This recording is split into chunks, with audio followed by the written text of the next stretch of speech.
तो फिर लोकतंत्र कहां रह गया? फिर तो लोकतंत्र खत्म हो गया। हम लोगों को संविधान में, तमाम उन लोगों को जब संविधान लागू हुआ तब हर 21 साल के व्यक्ति को वोट का अधिकार बहाल किया गया था। और यह अधिकार बहाल किया गया था कि इन लोगों के पास अपनी सरकार चुनने का अधिकार होगा और ये लोग जिसको चुनेंगे उनकी सरकार होगी। मगर ईवीएम मशीन आने की वजह से वोटों की चोरी हो रही है।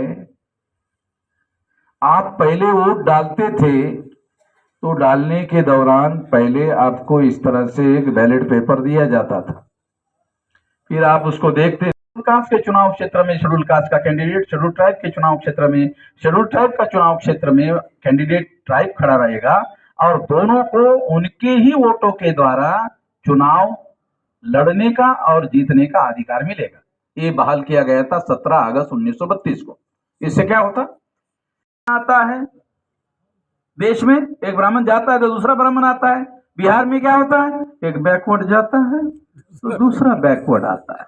कंपेरेटिवली समझा रहा हूं आप लोगों को, क्योंकि मैं अमेरिका में जाकर आया हूं, यूरोप इंग्लैंड में जाकर आया हूं, तो वो प्रत्येक घरों में मैंने देखा वो लोग कंप्यूटर से अपना काम, ऑफिस में भी कंप्यूटर का काम और लोग प्राइवेट में अपने घर में भी कंप्यूटर से ही काम करते हैं। खड़े निकले, उसमें 76 लाख वोटों का फर्क है। जो चीफ इलेक्शन कमिश्नर है राजीव कुमार, वो कह रहा है कि इसका पता नहीं चल रहा है। जो चुनाव कमिश्नर है वो कह रहा है इसका पता नहीं चल रहा है। चुनाव कमिश्नर को ही पता होता है। जो 9 अप्रैल को जो भारत बंद है, जेल भरो अभियान है, उसके तैयारी के लिए आए हैं। हम पुनः आप लोग आगाह करते हैं, जो जेल भरो अभियान है, जेल भरो अभियान के तहत जो बहुजन समाज जोड़ो यात्रा है, और चलो गांव की ओर और चलो बूथ की ओर, इस कार्यक्रम को सफल बनाने के लिए आज से ही तन मन धन से सहयोग करना है। और आज अच्छाई का कोई अर्थ नहीं होता। आज इस देश में जो हालात है, जो परिस्थितियां है, वो इसी बात को दर्शा रहा है। संविधान बाबा साहब ने अपने जीवन में संघर्ष करके बहुत अच्छे प्रावधान, बहुत अच्छे संविधान तो बना दिए, लेकिन क्या संविधान को कार्यान्वयन करने वाले, क्या इंप्लीमेंटेशन करने वाले व्यक्ति, क्या कार्यपालिका व्यवस्थापिका और न्यायालय में SC, ST और OBC माइनॉरिटीज का उपस्थिति है? उपस्थिति भी है तो चंद भर। हम उस स्थिति में नहीं है जो कि हम संविधान को सही तरीका से इस्तेमाल करके इस देश में आमूल परिवर्तन ला सके।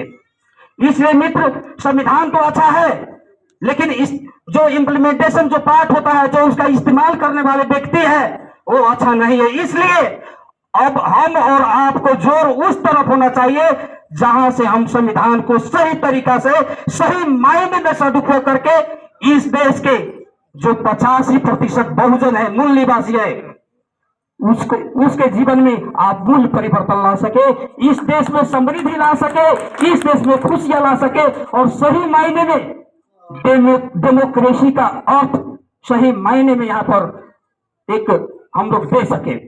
आदरणीय मित्र, हम नेपाल से है। नेपाल में आपको 30 से 32% खस आर्य, जिसको यहाँ पर आप लोग ब्राह्मणवाद कहते हैं, मनुवाद कहते हैं, उसका जनसंख्या है।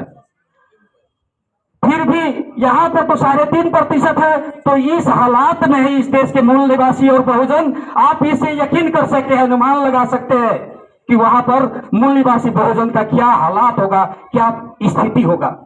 लेकिन फिर भी हम लोगों ने आप लोगों से बहुत कुछ सीखे हैं। बामन मेश्राम, मान्यवर काशीराम जी से हम लोग सीखे हैं। यहाँ का बूथ पेरियार ललन सिंह यादव से हम लोग ने बहुत चीज सीखे हैं और हम लोग भी वहां पर प्रयास कर रहे हैं कि मूल निवासी बहुजन को भी देश के मूल धार में उपस्थितियां हो। को रूबरू होने के लिए मैं आभार। उस लिस्ट में बाबर मेश्राम साहब का नाम भी एक वक्त रहेगा जब आएगा। भारतीय जनता पार्टी जिस बुनियाद पर खड़ी है, ब्राह्मणवाद के बुनियाद, मनुवाद के बुनियाद, इंसान को जानवर से भी नीचे समझने वाला मनुस्मृति, जिसमें शूद्र अति शूद्र को बराबरी का दर्जा नहीं मिला, उस विचारधारा पर खरा संगठन आरएसएस है। और उसका मुखिया आज तक ब्राह्मण छोड़ करके कोई नहीं हुआ। 100 बरस होने वाला है। एक खास जाति, एक वर्ग का नेतृत्व रहा है आरएसएस में, वो ब्राह्मण का रहा है।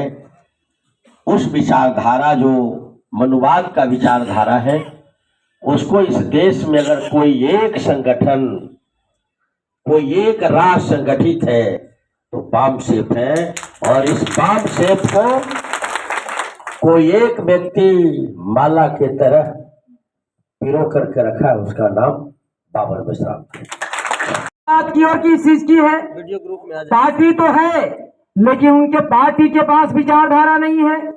नेता तो है, लेकिन नेतृत्व करता नहीं है। संगठन तो है, लेकिन संगठन के पास कोई विचारधारा ही नहीं है, अपना कार्यक्रम ही नहीं है, उनका अपना नेतृत्व करता नहीं है। तो साथियों, जिस संगठन के पास ना नेतृत्व अपना हो, ना कार्यकर्ता, ना अपना विचारधारा हो, ना अपना नीति हो, ना अपना पॉलिसी हो, जब कुछ है ही नहीं तो किस आधार पर चलाएंगे? इसलिए आज बिहार प्रदेश में भी बहुत सारे संगठनाएं हैं और बहुत सारे पार्टियां हैं, और बिहार में नेताओं की भी कमी नहीं है। एक ही चीजों की कमी है, जिसके वजह से आज हम बिहार के तमाम मूल निवासी बहुजन समाज के लोग आज भुगत रहे हैं। नेतृत्व करने वाला कोई नहीं है, नेतृत्व करता कोई नहीं है। साथियों, अभी वर्तमान समय की जो हालात और परिस्थितियां हैं, इस हालात और परिस्थितियों में मैं इस बहुजन मुक्ति पार्टी के जो एडवोकेट अमित कुमार अम्बेडकर जी आए हुए हैं, मैं उनसे आग्रह करता हूं कि वह आए 5 मिनट में ही अपनी बात को समाप्त करें।